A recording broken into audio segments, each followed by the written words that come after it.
Hi guys, it's Tony Campbell here from Project Control Simplified. We're talking about successful project delivery.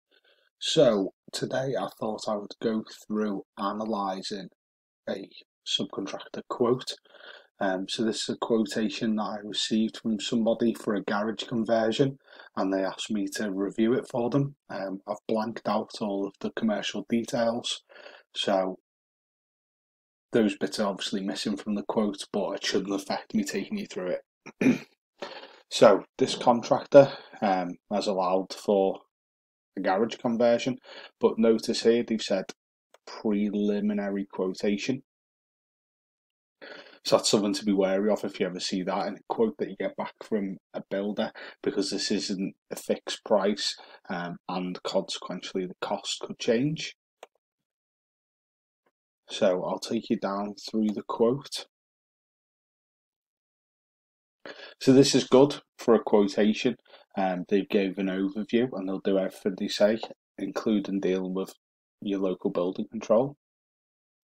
And they're talking about converting a garage, and it'll be practical and keeping in with the existing features of the property. Stage payments will be required during the development. That's standard, so that's good. These are due after each stage is completed. Okay. Here are the steps normally involved in your development. So this is also good. They're giving a breakdown of the work and how it's being done, so you can see exactly what they've allowed for. This is probably better than most of the quotations I see. So this is obviously a relatively competent contractor.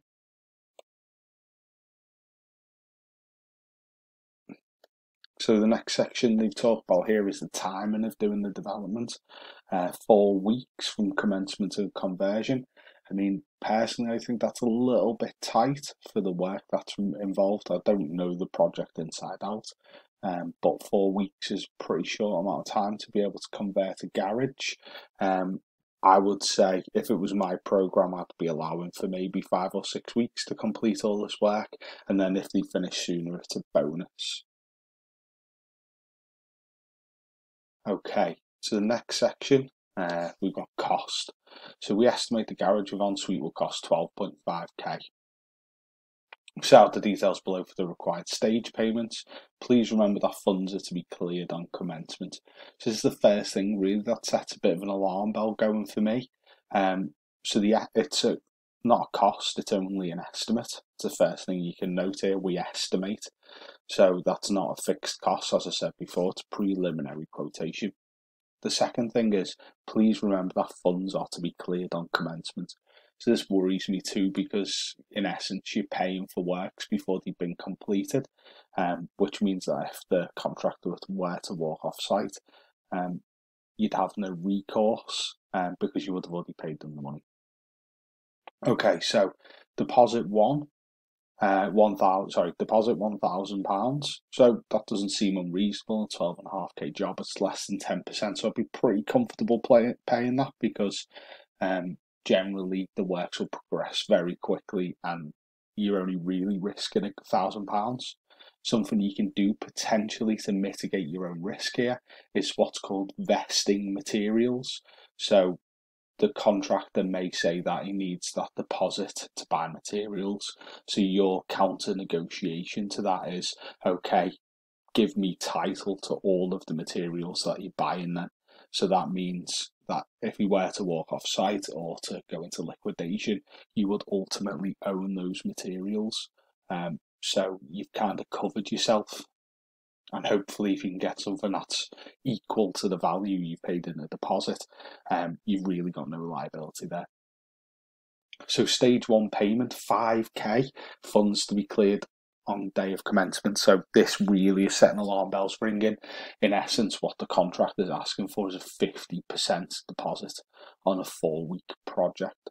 That doesn't sound usual to me.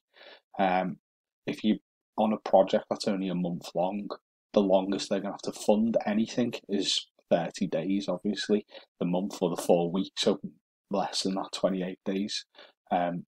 Generally, contractors will have credit terms with suppliers, so they're going to be on 30-day plus payments, so you're not going to have to worry about those items having to be paid.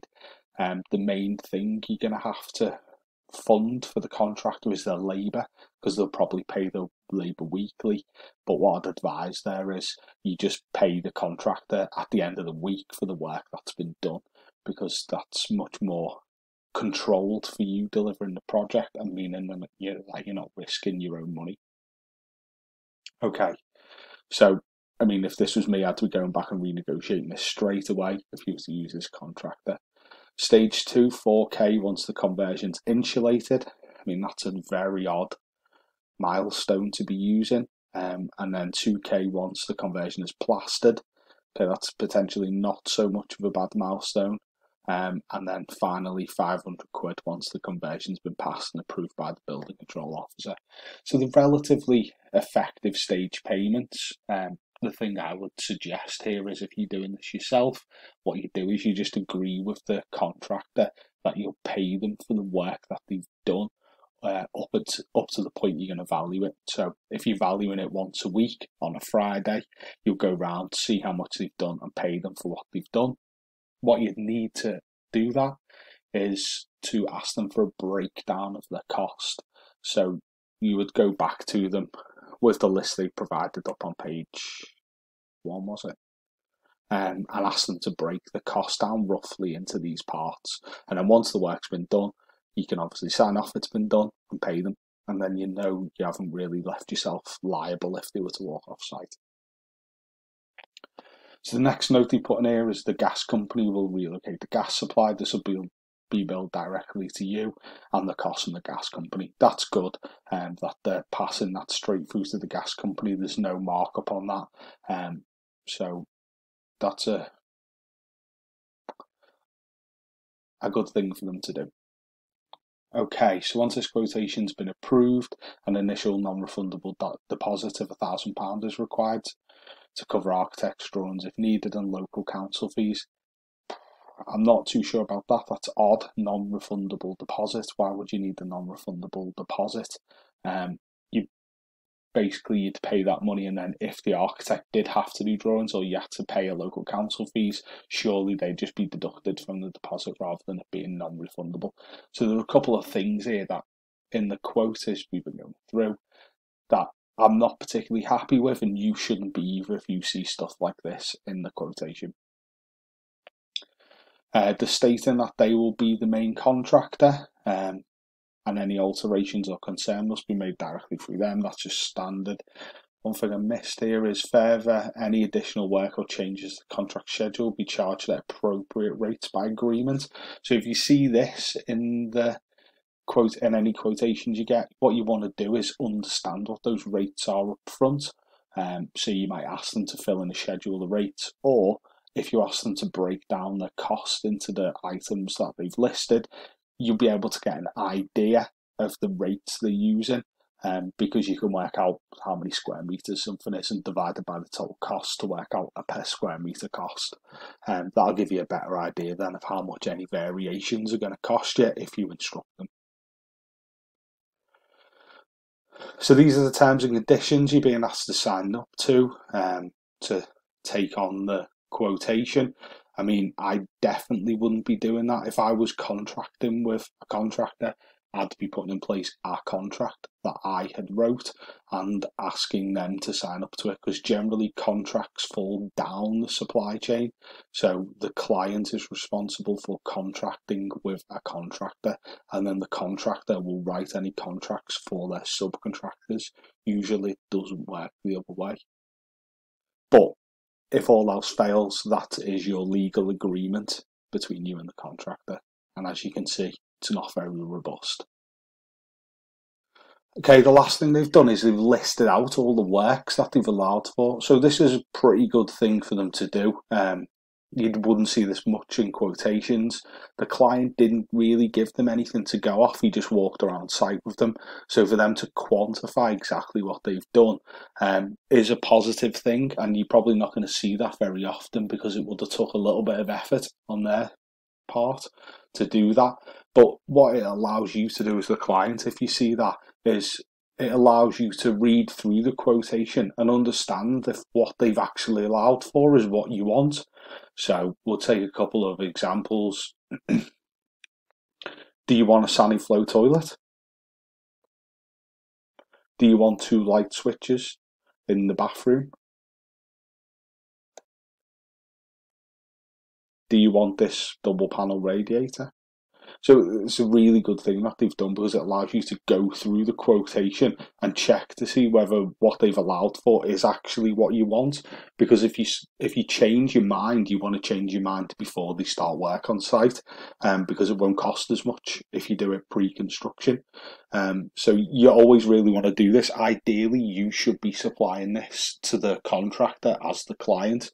You might not necessarily need to go into all of the detail in terms of the size of the architraves, what profile is going to be on the skirting and stuff like that, but at least specify kind of what you want. And if you can provide pictures, that also helps because it means that you should end up with exactly what you want. This one last clause here, it was a bit odd to me, just to highlight it. They've allowed to paint, and they've only allowed for white paint to the ceilings and magnolia to the walls. If you wish to have a chosen colour, that you'll need to supply. That's an odd thing to specify out because tins of paint aren't really that expensive. But what I'd be doing there is going back and asking them to net off the cost of their paint if I was to supply my own, or tell them to buy the paint for me from my chosen supplier, and that you'd pick up the cost less the cost of the actual paint that they have allowed for in the first place. Last thing, they've allowed for all rubbish to be removed off site, which is also good because you don't want your contractor leaving all the construction waste in your house. But they're saying they want a skip which will be located on your driveway. So make sure you're happy with that and make sure that your driveway can accommodate a skip lorry and the skip being put down. What you might want to tell them is to put down some plywood or some chipboard on your driveway so it doesn't get damaged, depending on what finish your driveway is. And it's important to know that skips are cheaper on your driveway than on the road, because on the road they need a license. So that's why they've specified that. So that's analysis of a pretty simple quote for just 12.5k project. I hope you found that useful. If you want to know any more, or if you want me to have a look at any quotations you've got, I'm more than happy to do so. All right, stay safe.